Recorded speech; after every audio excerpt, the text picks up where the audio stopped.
সৌমেন্দ্রমোহন বাবু, ধরুন দেখাও গেল বা এরকম পাওয়াও গেল যে কোনো এর সঙ্গে এমন কোনো প্রভাবশালী যুক্ত রয়েছে, মানে যে ধরনের ঘটনাগুলো আমরা দেখেছি আর কি অতীতে, সেগুলো নিরিখে বলছি, ধরুন দেখা গেল বা পাওয়া গেল এরকম কারুর খোঁজ যে যার অঙ্গুলি হেলনে এই ধরনের কোনো ঘটনা ঘটছে, তাতেই বা কি লাভ?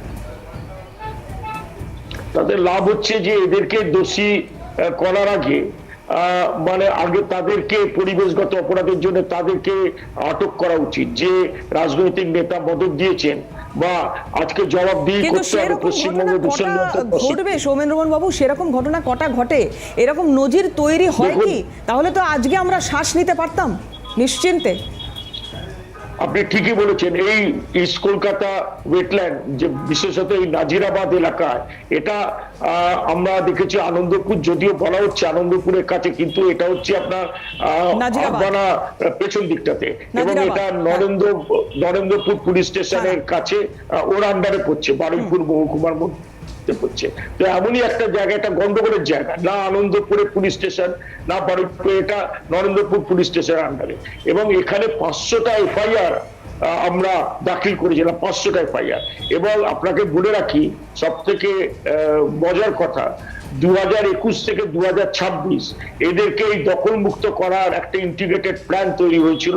ইস্ট কলকাতা ম্যানেজমেন্ট অথরিটি এরা তৈরি করেছিল একটা ইন্টিগ্রেটেড প্ল্যান। 2026-এর মধ্যে এদেরকে সব জবরদখল খালি করতে হবে। আমি জানি না এইভাবে খালি হবে কিনা, এইরকম পরিবেশগত অপরাধ করে খালি করা উচিত কিনা।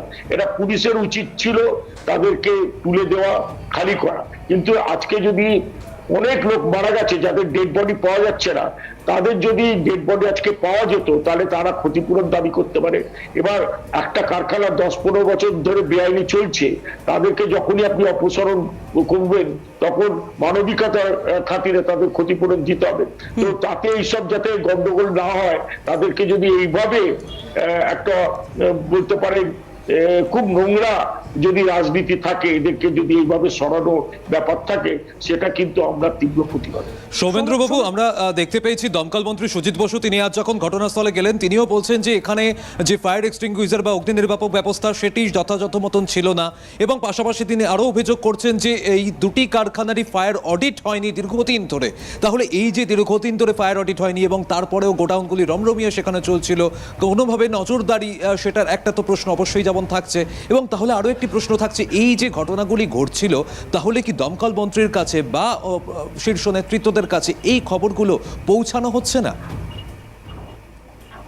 একদম ঠিকই বলেছেন, এবং দমকল মন্ত্রীও যথার্থ কথা বলেছেন। আজকে যদি ওয়্যার হাউস গুলো, এগুলোকে বলা হয় ওয়্যার হাউস, এই ওয়্যার হাউস গুলো যেখানে খাদ্যদ্রব্য মজুদ আছে, যেখানে টক্সিক কেমিক্যাল মজুদ আছে, আপনারা শুনলে অবাক হয়ে যাবেন। আমরা দূষণ নিয়ন্ত্রণ পর্ষদকে আগে জানিয়েছিলাম, ওয়েস্টার্ন ম্যানেজমেন্টকেও জানিয়েছিলাম যে এখানে কাঁটা তেল, আগে যেটা অটোতে দেওয়া হতো, কাঁটা তেলের রমরমা বিজনেস ছিল, পেট্রোলের সাথে কেরোসিন টেরোসিন মিশিয়ে এখানে করা হতো অনেকটা এরিয়া মিলে। প্রায় আজকে 4000 স্কোয়ার ফিট এরিয়া এই সমস্ত ভরাট হয়েছে।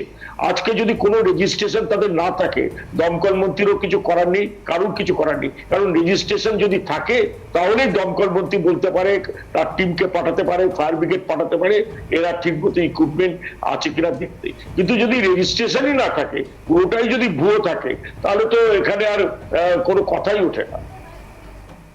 সৌমেন্দ্রমোহন বাবু, একটা বিষয় এখানে জানতে চাইবো, জলাজমি ভরাটের কথা বলা হচ্ছে, অবৈধ নির্মাণের কথা বলা হচ্ছে, ইমিডিয়েট এফেক্ট এই জলাজমি ভরাটের ক্ষেত্রে শহর কলকাতা হোক শহরতলি হোক কি হতে পারে, কি রয়েছে, মানে আমরা কতটা অ্যালার্মিং সিচুয়েশনের মধ্যে রয়েছি, প্রথম প্রভাব কোথায় পড়তে পারে?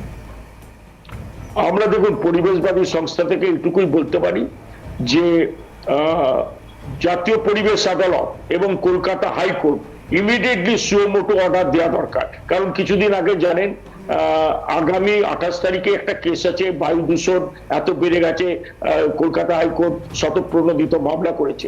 তো এইরকম স্বতঃপ্রণোদিত মামলা করতে হবে জাতীয় পরিবেশ আদালত বা কলকাতা হাইকোর্টকে।